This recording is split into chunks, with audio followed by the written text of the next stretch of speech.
Some of you have often heard me say, if I had beaten Bush 1, you'd have never heard of Bush 2. We wouldn't be in this mess. So you can imagine how I felt on Tuesday night. Like many of you, weeping tears of joy as we looked at Grant Park and our new president-to-be. I know we're in tough shape. I know we're in tough shape because we forgot the lessons of history. We thought the marketplace by itself could solve all of our problems. And a lot of dumb decisions were made, but I'm very optimistic about the future, folks. First, because this country is a strong and resilient country.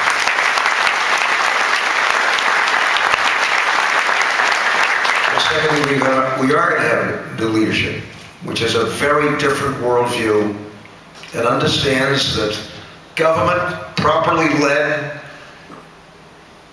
and properly inspired with the best people, can make a very real difference in the lives of our fellow citizens.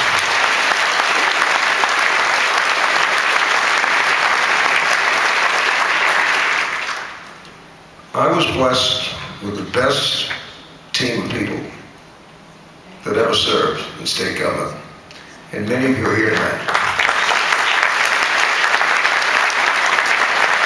And we made our share of mistakes, but I don't think anybody ever questioned our commitment to high standards of integrity. I don't think they ever questioned our passion. And I'd like to think that working together with thousands and thousands of people across this state, we made a real difference in the lives of the people.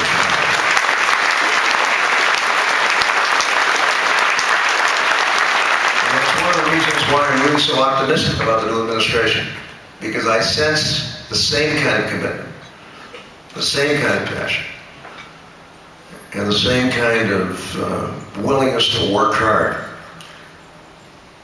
to make real differences in people's lives. Now, I do have to let you in on a secret. As many of you know, I went to a little Quaker college just outside of Philadelphia called Swarthmore. The truth be known, I didn't know a Shaker from a Quaker when I went down there. In those days, Jimmy didn't run around and get on the plane and go to Miami. You know, it's the first time I'd ever been out of New England. But I have to report to you tonight that Swarthmore turned down Barack Obama for admission as a freshman. And one of the Swarthmore kids apparently was in the rope line when he was campaigning in Philadelphia and shook his hand and said, "We're with you," and said, "By the way, is it true that Swarthmore turned you down?" He said, "Yeah, and I've never forgotten it." So I talked to the chairman of the Board of Managers, which is what they call the Board of Trustees, the other day, and I said, wouldn't it be a nice touch, maybe in the middle of his first year as president, to bring him to Swarthmore and give him at least an honorary degree, the degree we never were able to win. Finally, Barry, Mr. President, a special thanks for this plaque. But it does bring to mind another occasion when somebody else who was very near and dear to Kitty and me was honored. As all of you know, Kitty's dad was a rare human being. One of the most beloved people I think that's ever lived in this town.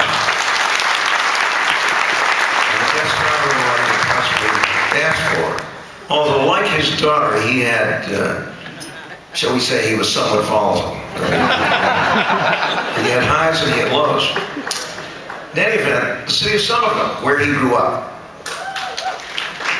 Let's hear it for Somerville.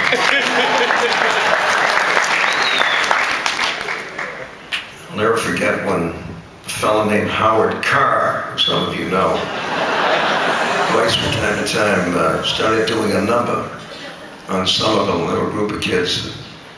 I think went down to his radio studio or something and began chanting, "Who do you think you are, Howie Carr, Howie Carr?"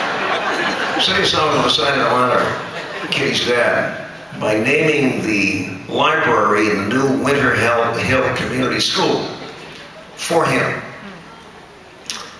He had gone to the old Winter Hill School, and so the library was named for him, the Harry Ellis Dixon Learning Center, whatever they called it. And Barry came up with a plaque, which actually had his face etched in profile on the plaque. Now, he didn't talk much about it to us, but he was actually secretly kind of proud of this thing. And some of you may know, Harry and Danny Kaye were great pals. In fact, Kaye learned how to do his conducting routine, which he would then use for charity concerts for pension funds and symphonies all over the country. And so we came to Boston to do a pension fund concert for the BSO, and Harry said to him, he said, you know, Danny, I've just been honored by Somerville, and I'd love to take you over and show you. And so Harry Dixon and Danny Kaye, I don't think they took the tea, but anyway. They went over to Somerville, the Winter Hill Community School, into the library, and Harry kind of showed him around. He said, and you know, there's a plaque here with me on it. So Danny kind of went over to the plaque, and he looked at the plaque, and he looked at Harry, and he said, Harry,